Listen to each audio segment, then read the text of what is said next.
அப்போ இந்த தவறான அந்த தொடர்பு இல்லைன்னா தவறான உறவினுடைய இரண்டாவது விளைவை குறித்து நம்ம வாசிக்க போறோம். எடுங்க நீங்கள் 2 சாமுவேலின் புஸ்தகம் 11ஆம் அதிகாரத்துக்கு வாங்களேன். 2 சாமுவேலின் புஸ்தகம் 11ஆம் அதிகாரத்தில் நீங்கள் வருவீர்களே ஆனால் 11ஆம் அதிகாரத்திலே 6வது வசனத்தை வாசிக்கலாமா? 11ஆம் அதிகாரம் 6வது வசனத்தை, அப்பொழுது தாவீது ஏத்தியனாகிய உரியாவை என்னிடத்தில் அனுப்பு என்று யோவாப் அண்டைக்கு ஆள் அனுப்பினான். அப்படியே யோவாப் உரியாவை தாவீதினிடத்திற்கு அனுப்பினான். உரியா அவனிடத்தில் வந்தபோது உரியா அவனிடத்தில் வந்தபோது அவனை பார்த்து, யோவாப் சுகமா இருக்கிறானா? ஜனங்கள் சுகமா இருக்கிறாரா? யுத்தத்தின் நற்செய்தியா என்று விசாரித்தான். கவனிங்க, எல்லாரும் கவனமா கவனிங்க. இதை நீங்க ரொம்ப இந்த 2வது பாயிண்ட் நீங்க ரொம்ப கவனமா கவனிக்கணும். இந்த இடத்துல தவறான ஒரு உறவிலே சிக்கினது யார் அப்படின்னா வேற யாரும் கிடையாது, ஆண்டவரோட நெருக்கமாய் நடந்த தாவீது. ஆண்டவர் என்ன சொல்றார் அப்படின்னா, அவன் ஆண்டவருடைய இருதயத்திற்கு ஏற்ற தாசன். லிசன் பண்ணுங்க, நீங்க கவனிங்க. சில நேரத்தில் ரொம்ப ஸ்பிரிச்சுவலா ரொம்ப ஆவிக்குரிய வாழ்க்கையில இருக்கிறவங்க தப்பு பண்ண மாட்டாங்கன்னு நம்ம நினைப்போம். அவங்க டிஸ்டர்ப் ஆக மாட்டாங்கன்னு நினைப்போம். அவ்வளவுதான், அவங்க எந்த பாவமே செய்ய மாட்டாங்கன்னு நினைப்போம். கவனிங்க, ரொம்ப கவனமா கவனிங்க. தன்னை நிற்கிறேன் என்று சொல்லுகிற எவனும் விழாதபடிக்கு என்னவா இருக்கணுமாமா? எச்சரிக்கையா இருக்கணும். வாலிப தம்பிங்களுக்கு தங்கச்சிகளுக்கு சொல்றேன், கவனமா இருங்க. ஸ்பிரிச்சுவலா இருந்தா கூட அவங்கள நீங்க டிஸ்டன்ஸ் தான் வைக்கணும். ஸ்பிரிச்சுவல் தான் அவங்க ரொம்ப உபதேசம் பேசுறவங்க தான், அவங்க ரொம்ப பாட்டு பாடுறவங்க தான், அவங்க நல்லா ஜெபிக்கிறவங்க தான். ஆனா அவங்களுக்கும் மாமிசம் உண்டுன்றத நீங்க ஒரு நாள் என்ன பண்ணிடக்கூடாது. புரியுதுல நான் சொல்றது? இன்னைக்கு வெளியே இருக்கிறவங்களை குறித்து நான் பேசல, திருச்சபைக்கு உள்ளே இருந்து கஷ்டப்படுறவங்கள தான் நான் பேசுறேன். சில தேவையற்ற தொடர்புகள் எங்க ஆரம்பிக்கும் தெரியுமா? சர்ச்சு கொயர்ல, சர்ச்சினுடைய சண்டே ஸ்கூல் ஊழியத்தில். அதான் ஒரு பெரிய ஊழியக்காரர் சொல்லுவாரு, சர்ச்சே துக்கமா இருக்கும்போது நான் யாரையுமே கவனிக்க வேண்டியதில்லை, ஆனா சர்ச்சு சந்தோஷமா இருக்கும்போது நான் ரொம்ப கவனிக்கணும்னு சொல்லுவார். அப்படின்னா எந்த இடத்துல ஆடல் பாடல் கேட்குதோ, எந்த இடத்துல சந்தோஷம் அதிகமா இருக்குதோ, அங்க பிசாசு களை விதைக்கிறதுக்கு ஆயத்தமா இருப்பாங்க. அதான் நம்முடைய பிள்ளைகளை ரொம்ப இதா டூருக்கு அனுப்பாதீங்க. கல்யாணத்துக்கு போனா கூட நீங்க ஒரு லிமிட்டோட பிள்ளைங்களை வச்சு பேசி கூட்டிட்டு வந்துருங்க அப்படின்னு ஏன் சொல்றோம் அப்படின்னா, எல்லா சந்தோஷமான நிகழ்ச்சியிலையும் அங்க அவங்கள டிஸ்டர்ப் பண்றது மாதிரி பிசாசு முயற்சி எடுப்பான்னு ஒரு பரிசுத்தவான் பழைய பரிசுத்தவான் சொல்றாரு. இங்க தாவீது ரொம்ப ஸ்பிரிச்சுவல் மேன். இவெல்லாம் தப்பு பண்ணுவாரா அப்படின்னு நம்ம நினைப்போம். ஆனா இப்போ ராஜாக்கள் யுத்தத்துக்கு புறப்படும் காலம் வந்துருச்சு. இவர் போகல. அதான் சும்மா இருக்கிறவனுடைய மைண்டு பிசாசனுடைய தொழிற்சாலைன்ற மாதிரி வீட்டில் ரெஸ்ட் எடுக்க உட்கார்ந்தாரு. மேலே உப்பரிகை போறாரு, ஒரு காட்சியை பார்க்குறாரு, பாவத்தில் இப்போ விழுந்துட்டாரு. இப்போ தப்பு பண்ணியாச்சு. கவனிங்க, ஆண்டவருடைய இருதயத்துக்கு ஏற்ற தாசன், ஆண்டவருடைய பிள்ளை. இந்த ஒரே ஒரு தவறான உறவு இந்த தாவீதை எப்படி எல்லாம் கொண்டு போகுதுன்னு பாருங்களேன். நம்பர் 1, முதலாவதாக உரியா யுத்தத்தில் இருக்கிறாரு, யுத்தம் பண்ணிட்டு இருக்கிறாரு. யுத்தம் முடியாம யார் ஒரு பர்சனலா அவங்க வீட்டில் டெத்து நடந்தா கூட யாரும் வரமாட்டாங்க. ஆனா இவர் என்ன பண்றாருன்னா, ஆள் அனுப்பி உரியாவை கொஞ்சம் அனுப்பி விடுங்க அப்படின்னா சட்டத்தை மீறிட்டாரு. நம்பர் 1, முதலாவது தவறான தொடர்பு அந்த சட்டத்தையே என்ன பண்ணிச்சு அப்படின்னா, ராஜா தான் சட்டத்தை கடைபிடிக்கணும், ராஜா தான் சட்டத்தை ஒழுங்கா கடைபிடிக்க வேண்டியது. ராஜாவே சட்டத்தை மீறிட்டாரு. ராஜா சட்டத்தை மீறினா சுத்தி இருக்கிறவங்க சட்டத்தை மீறாம இருப்பாங்களா? என்ன பெரிய சட்டம், நீ அனுப்பிவிடு. இப்போ உரியா வீட்டுக்கு வந்தாச்சு. வந்த உடனே என்ன விசாரிக்கிறாரு, நல்லா இருக்கியாப்பா, சந்தோஷமா இருக்கிறியா, அங்க இருக்கிறவங்க எப்படி இருக்காங்க, அப்படியே ஒண்ணுமே தெரியாதது மாதிரி அப்படியே பேசுறாரு. அவரும் நல்லா இருக்காங்க அப்படின்னு. சரி, ஒன்றும் பிரச்சனை இல்லை, நீ எங்க போயிட்டு வா, வீட்டுக்கு போயிட்டு வா அப்படின்னு அனுப்புறாரு. என்ன அளவுக்கு ஒரு ஒரு ஒரு ஒரு மனுஷனுடைய அந்த தவறான உறவு எப்படி நடத்துறது பாருங்க. நீ வீட்டுக்கு உடனே சரின்னு சொல்லிட்டு ராஜாவுக்கு முன்னாடி எதிர்த்து பேச முடியாம அந்த பக்கத்துல போனா ராஜா என்ன பண்ணாராமா, அவனுக்கு பின்னாடி நிறைய பரிவாரங்களை அனுப்புறாரு. ஆப்பிள், ஆரஞ்சு, திராட்சை பழம், முந்திரி பருப்பு, பரிவாரங்கள் பின்னாடி போகுது. கேட்டாங்களா யாராவது?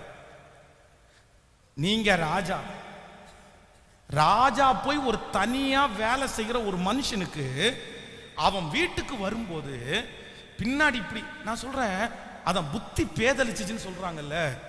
உண்மையிலேயே அந்த ஒரே ஒரு தவறு நிமித்தம் தாவீதுனுடைய புத்தி பேதலிச்சுங்க. நம்மளா இருந்தா அனுப்புவோமா? எல்லாரும் வீட்டு வாசல்ல கொண்டு போய் தட்டோட நின்று இருக்காங்க, ஆனா யார் வரல? ஊரியா வரல. ஏன் என்ன இன்னும் போலேன்னு கேட்டா அவன் ஒன்னும் சொல்றான், ராஜா நான் எப்படி போவேன், அங்க இருக்கிறவங்க எல்லாம் அத்தனை சோறு தண்ணி இல்லாம நம்முடைய தேசத்திற்காக பாடுபட்டு உழைச்சிட்டு இருக்காங்க. அவங்க அப்படி கஷ்டப்படும் போது நான் போய் என் மனைவியோட சந்தோஷமா இருப்பேனா? நான் சாப்பிட்டு சுகமா இருப்பேனா? வேண்டாம் வேண்டாம், நான் போறதில்லை. இப்போ இவருக்கு இந்த ஐடியாவும் ஃபெயிலியர் ஆயிடுச்சு. குறுக்கு புத்தி. அதான் அந்த கவனிய தவறான ஒரு காரியத்தை சூஸ் பண்றவங்களுக்கு புத்தி எங்க போகுது பாருங்க. அடுத்து யோசிக்கிறான், இவன் இதுக்கும் சரிப்பட்டு வர மாட்டேங்கிறான், திருப்பி இவனை என்ன பண்ணலாம்? ஒரு பிளான், ஒரு ஐடியா. உடனே அவனுடைய மனசுல என்ன ஐடியா உதிக்குது அப்படின்னா, இவனுக்கு வயிறு நிறைய குடிக்கிறதுக்கு வாங்கி கொடுத்தோம்னா போத தலைக்கேறி எங்க போயிடுவான்? வீட்டுக்கு போயிடுவான்னு சொல்லி ஒரு ஆண்டவருடைய பிள்ளை, கர்த்தருடைய இருதயத்திற்கு ஏற்ற தாசன் இப்ப என்ன வாங்கி கொடுக்குறாரு? அவன் கேட்கிற திராட்சரசத்தை கொடுங்கடா, அவனை ஃபுல்லா குடிக்க வைங்கடா. ஆனா நான் நம்புறேன், உரியா வந்து நில தடுமாறினாலும் நான் எங்க போக மாட்டேன். அதுவும் ஃபெயிலியர். சே, இனி என்ன பண்ணலாம் அப்படின்ட்டா கடைசியில தவறான அந்த தொடர்பு அவனை கொலை செய்ய கூட தயங்கலைங்க. நல்ல சேவகன், உண்மையான சேவகன் ஒரு லெட்டரை எழுதுறாரு. உரியா வரான், யுத்தம் நடக்கும்போது முன்னாடி நிப்பாட்டுங்க, எப்படியாவது முன்னாடி நிப்பாட்டி எதிரியினுடைய பட்டயம் அவன் மேல விழணும், அவன் செத்து போனா நல்லா இருக்கும், அவனை கொன்றுங்க அப்படின்னு சொல்லி தனக்கு கீழே இருந்த ஒரு அசிஸ்டண்ட, தன்னை நேசிச்ச, தன்னுடைய தேசத்துக்கு பாதுகாப்பு இருந்த அவனுடைய கையில லெட்டரை எழுதி கொண்டு போய் கொடுன்றாரு. கடந்த மாதங்களை நீங்க வாச்சிருப்பீங்க, கேரளாவில் ஒரு கணவன் தன்னுடைய மனைவியை கொல்லணுன்றதுக்காக பாம்பை வீட்டுக்குள்ள கொண்டு போய் விட்டார். ஏற்கனவே பாம்பை ஒரு டைம் விட்டு அந்த புள்ள அதை கண்டுபிடிச்சு பாம்பு வந்துருச்சுன்னு சொல்லி அடிச்சு கொண்டாங்க. ரெண்டாவது டைமும் பணம் கொடுத்து பாம்பு போய் கடையில வாங்கிட்டு வந்து அந்த புள்ள படுத்திருக்கிற ரூம்ல விட்டு அந்த பொண்ணை அந்த பாம்பு கடிச்சு அந்த புள்ள செத்து போயிருச்சு. நீங்க எத்தனை பேரு? அப்போ தவறான உறவனுடைய முடிவு கவனிங்க, உங்களையே மறக்க பண்ணும், உங்க ஸ்தானத்தை மறக்க பண்ணும், உங்களை சுற்றி இருக்கிற எல்லாத்தையுமே மறக்க பண்ணும். அம்மாவை மறப்பாங்க, அப்பாவை மறப்பாங்க, கணவனாரை மறப்பாங்க, மனைவியை மறப்பாங்க, சொந்தக்காரங்களை மறந்துடுவாங்க, சர்ச்சு ஞாபகம் வராது, ஊழியம் ஞாபகம் வராது, தன்னுடைய மதிப்பு ஞாபகம் வராது, தன்னுடைய வேலை ஞாபகம் வராது. எல்லாமே மறைஞ்சு அவங்க மனசுல ஒண்ணு மட்டும்தான் ஓடும், நான் நேசிச்ச இல்லைன்னா நான் பேசிட்டு இருக்கிற அந்த மனுஷனை, அந்த மனுஷிய அடையணும்னு உங்களை வழி நடத்தும். Be careful. இப்போ கொண்டு போய் கொடுத்துட்டான் பாருங்க அந்த லெட்டரை. கொடுத்த உடனே யோவாப் என்ன குறைஞ்சால் நான் நினைக்கிறீங்க? அதான் ராஜா கோடு போட்டாருன்னா யோவாப் ரோடே போட்டுருவாரு. சரியான கிரிமினல். அப்படின்னா அந்த யோவாப்பினுடைய சரித்திரத்தை ஒன்னொன்னா வாட்சி பார்த்தீங்கன்னா தாவீதை தவிர வேற யாருமே யோவாப்பை சமாளிக்க முடியாது. அந்த அளவுக்கு சரியான வெயிட் பாட்டி.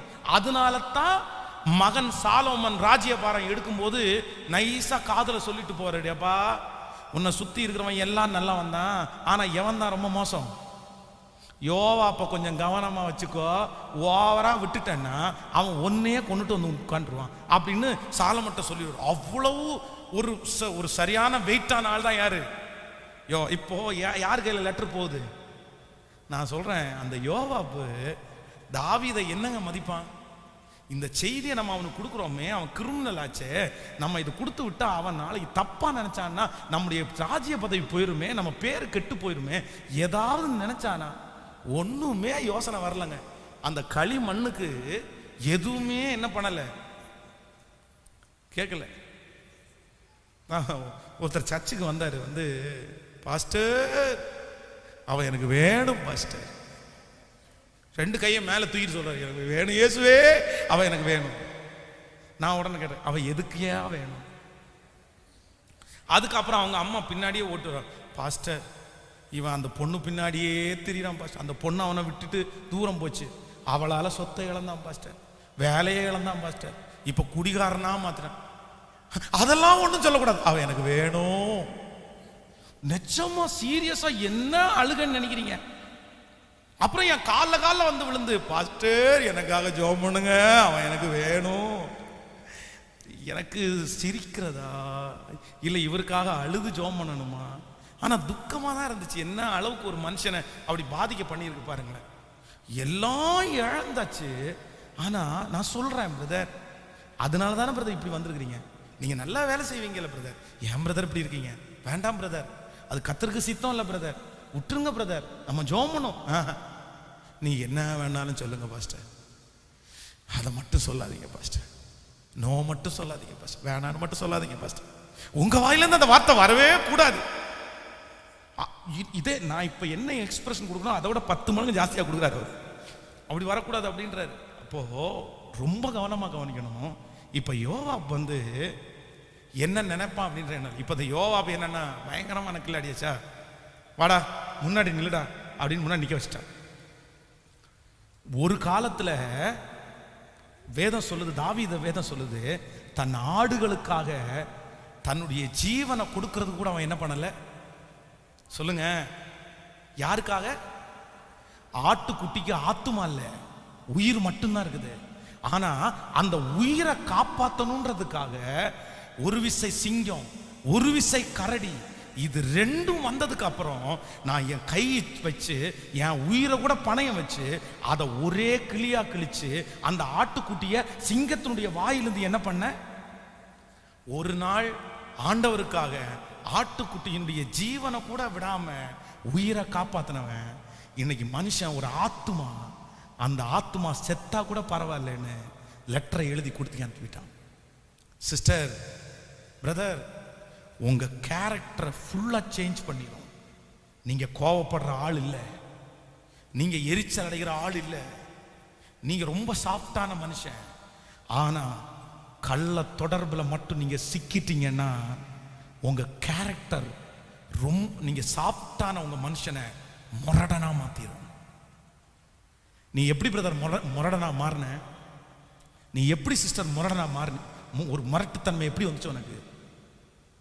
எப்படி வந்துச்சு? எப்படி இவ்வளவு அன்பான கணவனாரை எதிர்த்து பேச முடிஞ்சிருச்சு? எப்படி இந்த அன்பான மனைவியை எதிர்த்து பேச முடிஞ்சிருச்சு? உங்க தொடர்பு சரியில்லை, உங்க கனெக்ஷன் சரியில்லை, உங்களுடைய ஃப்ரெண்ட்ஸ் சரியில்லை. பாருங்க, யாராவது ஒருத்தட்ட போனாங்கன்னா கேரக்டர் மாறிடுது. சரி தாவீதே, நீ எப்படி பாருந்த, எப்படி பாருந்த? இப்போ முடிஞ்சிச்சு, அவன் கொன்னாச்சு. அவனை சாக கொடுக்கும்போது இன்னும் ஒரு 10-15 பேரை சாக கொடுத்துட்டாரு. இவனுக்கு தெரிஞ்சு போச்சு யோவாபுக்கு. இப்போ ஒருத்தர் அனுப்புறாரு, ராஜாவிடத்துல போய் யுத்தத்தினுடைய செய்தியை சொல்லு, 10 பேர் செத்துட்டோம் அப்படின்னு சொன்னா உடனே ராஜா என்ன பண்ணுவாரு? பயங்கரமா கோவப்பட்டுருவாரு. அதனால நீ ஒண்ணு பண்ணு, அவர் கோவப்பட அப்படியே வாயை எடுக்கும்போது அடுத்து உடனே நீ என்ன சொல்லணும்னா, உம்முடைய அடியானாகிய உரியானும் செத்தான், உரியா செத்தான்னு சொல்லு. அவ்வளவுதான், ராஜா என்ன பண்ண மாட்டாரு. அதே மாதிரி நடக்குதுங்க. அவன் போய் சொல்றான், இந்த மாதிரி 10 பேர் செத்து போயிட்டாங்க அப்படின்னு சொன்ன உடனே ஐயோ ஐயோ அப்படின்னு சொல்லும்போது, இல்ல இல்ல வெயிட் பண்ணுங்க, உரியாவும் செத்துட்டான். அப்படியா? யுத்தம்னா முன்னாடி பின்னாடி நடக்கத்தான் செய்யும். 10 பேர் சாகிறதும் 10 பேரும் பிழைக்கிறதும் யாரு? தாவீது. தன் ஸ்தானம், தன்னை சுற்றி இருக்கிற கமிட்மெண்ட், தன்னை சுற்றி இருக்கிற குடும்பம், தன்னை சுற்றி இருக்கிற ஊழியம், எதிர்காலத்திற்காக அவனுக்கு ஆண்டவர் வச்ச திட்டம் எல்லாத்தையும் ஒரே ஒரு தவறான உறவு அவருடைய சுக்குநூறம் உடைச்சிருச்சு. சிஸ்டர், கேர்ஃபுல் சிஸ்டர், ரொம்ப கேர்ஃபுல். விளையாட்டான்னு நினைக்காதீங்க, விளையாட்டான்னு நினைக்காதீங்க, விளையாட்டான்னு நினைக்காதீங்க. பிள்ளைங்க எழும்பி பிள்ளைங்களை நீ திட்ட முடியாது சிஸ்டர், பிள்ளைகளை திட்ட முடியாது. உங்க வாழ்க்கை தவறான வாழ்க்கையா இருக்கும்னா யாருமே பிள்ளைகளை ஸ்டிக் பண்ண முடியாது. இன்னைக்கு உங்க பிள்ளைங்க எப்படி உங்களை திட்டினாலும் உங்களுக்கு மனசு கஷ்டம் இல்லைங்க. ஆனா நீ என்ன யோக்கியமா? நீ அப்படி பண்ணல, நீ அப்பாவுக்கு மறைச்சு இப்படி எஸ்எம்எஸ் பண்ணல, நீ அம்மாவுக்கு மறைச்சு இப்படி எஸ்எம்எஸ் பண்ணல. இந்த ஒரே ஒரு வார்த்தையை உங்க பிள்ளைங்க உங்களை பார்த்து கேட்டுட்டாங்கன்னா நான் சொல்றேன், உங்க பிள்ளைங்களை உங்க கண்ட்ரோல்ல நீங்க ஒரு நாள் கூட கொண்டு வரவே முடியாது. தன் இஷ்டத்துக்கு விடப்பட்ட பிள்ளை, தன் இஷ்டத்துக்கு விடப்பட்ட பிள்ளை சந்தோஷத்தை கொடுக்காதுங்க. உங்க வாழ்க்கையில லட்சிய தாங்க உண்டு பண்ணும். பிள்ளைகளை நிறைய பேர் இஷ்டம் போல என்ன கேட்டாலும் வாங்கி கொடுப்பாங்க, எங்க அனுப்பணும்னா அதில் அனுப்பிடுவாங்க, எவ்வளோ நேரம் வேணாலும் பேசணும்னா பேச விடுவாங்க இஷ்டத்துக்கு. கேட்டா போதும் உடனே சாங்ஷன், கேட்டா போதும் உடனே. ஒவ்வொரு அம்மா அப்பாவும் கவனமா இருங்க. உங்க பிள்ளைகளை தயவு செய்து அவங்க இஷ்டத்துக்கு நீங்க விடாதீங்க. அவங்க விருப்பத்திற்கு விடுற அளவுக்கு அவங்களுக்கு ஞானம் பத்தாது, அவங்களுக்கு ஞானம் பத்தாது. பிள்ளைங்க யாரும் என் மேல கோவிச்சுக்க வேண்டாம். ஏன்னா உங்களுக்கு நல்லது எது கெட்டது எதுன்னு கண்டிப்பா இந்த வயசுல உங்களால சூஸ் பண்ண தெரியாது. உங்க வேகம், உங்க பிளட்டு, உங்களுடைய சிந்தனை வேற மாதிரி யோசிக்கும். நீ இஷ்டப்படுறது எல்லாத்தையுமே உங்க அம்மா அப்பா உனக்கு, எந்த அம்மா அப்பா பிள்ளைங்க இஷ்டப்படுறது எதுவா இருந்தா கூட நோ சொல்லாம எல்லாத்தையும் கொடுக்குறாங்களோ, எல்லாத்தையும் செய்யறாங்களோ, அவங்க பிள்ளைங்க வெற்றியா வாழ்ந்ததை நான் பார்க்கவே இல்லை. சின்ன வயசுலயே குட்டியா இருக்கும் போது அந்த குழந்தை கத்துச்சுன்னு வைங்களேன், உடனே என்ன பண்ண கொடுத்து கொடுத்து கொடுத்து கொடுத்துரு கொடுத்துரு. அவங்க இப்ப நிறைய பிள்ளைங்க கத்தியே சாதிக்க ஆரம்பிச்சிட்டாங்க. என்ன பண்றாங்க இப்போ? அதை இது இந்த டீன்ஸ் பிள்ளைங்க எல்லாம் கத்தி சாதிக்க மாட்டாங்க. எப்படி சாதிப்பாங்க தெரியுமா? அப்படி சாப்பிட வரியா, தூங்குறியா, போய் குளிக்கலாம் இல்ல, டீ ஏதாவது வேணுமா,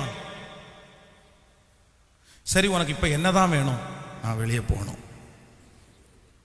எல்லாத்துக்கும் வாய்ப்பு இருக்கும். ஆனா அவங்களுக்குள்ளது வரும்போது மட்டும் உடனே இவங்க என்ன அடம் முடிக்கிறா, விடுங்க, கேட்குறா அனுப்பி விடுங்க.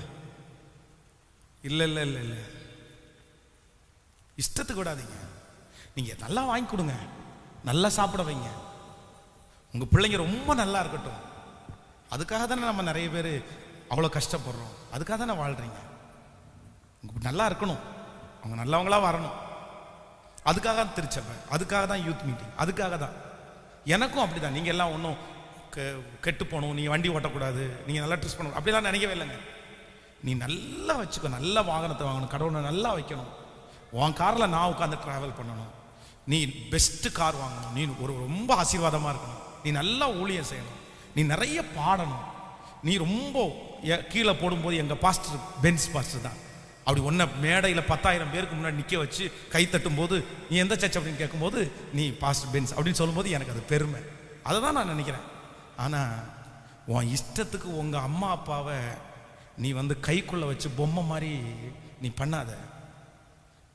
உன்னுடைய பக்கத்துக்கு உங்கள் அம்மா அப்பாவை இழுக்காத தம்பி தங்கச்சி. நீ அவங்க செய்யலைன்னா உடனே நீ வித்தியாசமானவனா மாறி கோவக்காரனா மாறி உங்க அம்மா அப்பா வேற வழி இல்லாம உனக்கு கீழ்ப்படுகிற மாதிரி நீ பண்ணாத. அது உனக்கு ஆசீர்வாத குறைவு. ஆமேன்னு சொல்லுங்க. ஸோ தாவீது இப்போ ஆல்ரெடி என்ன பண்ணிட்டாருன்னா சந்தோஷப்பட்டார். இப்போ எல்லாரும் முடிச்சுட்டு வர்றாங்க. இவருக்கு ஏதாவது உணர்வு வந்துச்சா? எந்த உணர்வுமே வரல. இப்போ அந்த அம்மா மாசமாகி இப்போ குழந்தை பிறந்து அந்த குழந்தை மரணத்திற்கு எதுவாக சாவுக்கு எதுவாக வியாதிப்பட்ட உடனே தான் இவருக்கு டக்குன்னு ஒரு யோசனை. அப்பவும் வரல. ஆண்டவர் யாரை அனுப்புறாரு? தீர்க்கதரிசி அனுப்புறாரு. பாருங்க, அந்த தீர்க்கதரிசி ஒரு ஸ்டோரி சொல்றாரு. பாருங்க என்ன டைரக்டர் நம்முடைய ஆண்டவர், எவ்வளோ பெரிய டைரக்டர். அந்த சமயத்திற்கு அந்த மாதிரி ஒரு டைரக்டரை பார்க்க முடியுமா? தீர்க்கதரிசி சொல்றாரு, ஏப்பா ஒருத்தன் இருந்தா, அவன் வீட்டில் உறம்பரை எல்லாம் வந்துச்சு, சொந்தக்காரங்க எல்லாம் வந்தாச்சு, நிறைய பேர். அவன் வீட்டில் 1000 ஆடு இருக்குப்பா. இங்க திரும்பின ஆடு, அங்க திரும்பின ஆடு. உறம்பரைக்கெல்லாம் சமைச்சு போடுறதுக்கு ஒரு ஆட்டுக்குட்டியை எடுத்து சமைச்சு கொடுத்துடலாம் எல்லாருக்கும். ஆனா இவன் 1000 ஆடு இருந்து 100 ஆடு இருந்து ஒன்ன கூட பிடிக்கிறதுக்கு அவனுக்கு என்ன இல்லை, தன்னுடைய சொந்தக்காரங்களுக்காக அடிச்சு கொடுக்கறதுக்கு மனசு இல்லை. ஆனா அவனுடைய பக்கத்து வீட்டில் ஒரு ஏழை, அவனுக்கு எப்படி இருந்துச்சாமா, ஒரே ஒரு ஆட்டுக்குட்டி. அது பிள்ளைய போல வளர்ந்துச்சுப்பா. அது குழந்தைய போல குளிப்பாட்டி, அதுக்கு பூ வச்சு பொட்டு வச்சு அதை முத்தம் கொடுத்து அதை வீட்டிலே படுக்க வச்சு மடியில படுக்க வச்சு தாளாட்டி, அந்த மாதிரி ஆட்டுக்குட்டின்னா யாருக்கு பிடிக்கும்? கேட்கல. ஆண்டவர் எங்க போய் கனெக்ட் பண்றாரு பாருங்களேன். தாவீதுக்கு எதை பிடிக்குமோ இல்லையோ ஆட்டுக்குட்டியை ரொம்ப பிடிக்கும். ஏன்னா தான் மேய்ப்பன் அப்படின்னு சொல்றத எங்கேயுமே அவன் விட்டு கொடுக்கவே இல்லை. அதை பெருமையாக தான் சொன்னான். ராஜாவா உட்கார்ந்து இருக்கும்போது கூட சொல்றான், ஆடுகளின் பின்னாடி அலைந்த என்ன கர்த்தர். அப்படிதான் அந்த ஆடு, கர்த்தரின் மேய்ப்பரா இருக்கிறார் நான். அப்படின்னா தாவீதுக்கு ஆடுன்னா ரொம்ப பிடிக்கும். நீ அதுதானே பிடிக்கும், உனக்கு அங்கேயே சொல்றேன் நான் அப்படின்னு சொல்றாரு. அந்த ஒரு ஆடு செல்லமா, நான் நம்புறேன் அந்த 10 ஆடு, அந்த கொஞ்சம் ஆடுகளை அவங்க அப்பாவுடைய ஆடுகளை வளர்த்தும் போது நமக்கு நிறைய பேருக்கு இந்த ஆட்டுக்குட்டியை பிடிக்கும் பாருங்களேன். கண்டிப்பா தாவீது ஒரு ஆட்டுக்குட்டியை மடியில் எடுத்து வச்சு அப்படியே தடவி கொடுத்துருப்பான்னு நினைக்கிறேன். செல்லமா வளர்ந்துச்சு. ஆனா இந்த துன்மார்க்கனான இந்த மனுஷன் தன்னுடைய ஆடை 100 ஆடுல ஒன்று எடுக்காம அந்த செல்லமா வளர்ந்த ஒரே ஒரு ஆட்டுக்குட்டியை எடுத்து அடிச்சு தனக்கு வந்திருந்த விருந்தாளிகளுக்கு சாப்பாடு போட்டுட்டான்னு சொன்ன அடுத்த நிமிஷத்துல பிபி அப்படியே ஏறுது பாருங்க அவனுக்கு. யாரா அவன் யாரா இருந்தாலும் அவனை கொன்றணும், அவன் அவ்வளவுதான், உயிரோடவே இருக்கக்கூடாது அப்படின்னு. ஆனா தீர்க்கதரிசி பயப்படவே இல்லை. நீ ராஜாவா இருந்தா கூஜாவா இருந்தால நீதாயா அவன். அப்பதான் கொஞ்சமாவது உரைக்குது. ஆட்டுக்குட்டிய சொன்ன உடனே, சிஸ்டர் பிரதர், நீங்க தவறான உறவுல போகும்போது எங்க கை வச்சாலும் நீங்க தாங்கிடுவீங்க. ஆனா சில இடத்துல ஆண்டவர் கை வச்சுட்டாருன்னா உங்களால தாங்கவே முடியாது. பிரதர் சிஸ்டர், கவனிக்கிறீங்கல்ல? நீங்க யாருக்காகவும் அழமாட்டீங்க. நீங்க கல் நெஞ்ச முடிய ஆளு. நீங்க அவ்வளவு சீக்கிரத்தில் அசர மாட்டீங்க. ஆனா தவறான உறவுல சிக்கி கர்த்தருடைய கோபத்துக்கு ஆளாயிட்டீங்கன்னா, சில இடத்துல ஆண்டவர் கை வச்சுட்டாருன்னா நீங்க கண்ணீர் விட வேண்டியது வரும் பிரதர். அதுக்காக தான் ஆண்டவர் முன்னாடியே எச்சரிக்கிறாரு, வேணாப்பா வேணாப்பா வேணாப்பா வேண்டாம். நீங்க தாங்க மாட்டீங்க பிரதர், நீங்க தாங்க மாட்டீங்க சிஸ்டர். உங்களுக்கு எதுலையுமே போராட்டம் வந்துடாது, அதுல தான் சில டைம் வந்துடும். யாருக்காக ஆண்டவர் சொல்றாருன்னு தெரியல. ஆனா நம்பர் 2, ரெண்டாவது, ஒரு தவறான உறவு. நீங்க யாரு, உங்களுக்கு என்ன இருக்கு, உங்க எதிர்காலம் எல்லாத்தையும் மறக்க பண்ணி உங்க மூளையை ஃபுல்லா பிளைன் பண்ணி உங்களை ஒண்ணுமே யோசிக்க விடாம உங்களை உட்கார வச்சிடும். ஆமேன்னு சொல்லுங்க. அதுக்கப்புறம் தாவீது மன்னிப்பு கேட்கிறான். மன்னிச்சிருங்க ஆண்டவரேன்னு சொல்றான். உபவாசம் இருக்கிறான். 51வது சங்கீதத்தை எழுதுகிறான், தேவனே சுத்த இருதயத்தை என்னிலே சிருஷ்டியும், நிலைவரமான ஆவியை என் உள்ளத்திலே புதுப்பியும். இதோ உள்ளத்தில் உண்மை இருக்க விரும்புகிறீர், அந்த கரணத்தில் ஞானத்தை எனக்கு தெரியப்படுத்தும். என் தாய் என்னை பாவத்தில் கற்பம் தரித்தாள், இதோ நீர் என்னை ஈசோப்பினாலே கழுவி சுத்தமாக்கும், அப்பொழுது நான் சுத்தமாவேன். நீங்க இப்படி நடத்தினதுலேருந்து எனக்கு எல்லா சந்தோஷம் என்னை விட்டு போயிருச்சு ஆண்டவரே அப்படின்னா 51 சங்கீதம் முழுவதும் அவன் கதறல் ஜெபம் பண்ணி ஆண்டவர் சொல்லிட்டார், சரி அவனை மன்னிச்சிடுறேன். ஆனா ஒண்ணு, சத்துரு தூசிக்கிறதுக்கு நீ காரணமா இருந்தபடினால் உனக்கு பிறந்த பிள்ளை செத்துரும். நம்பர் 2, ரெண்டாவது, நீ வந்து மறைவிடத்துல செஞ்ச உன் பிள்ளை எழும்பி ஒளிப்பு இடத்துல செஞ்சிருவான்.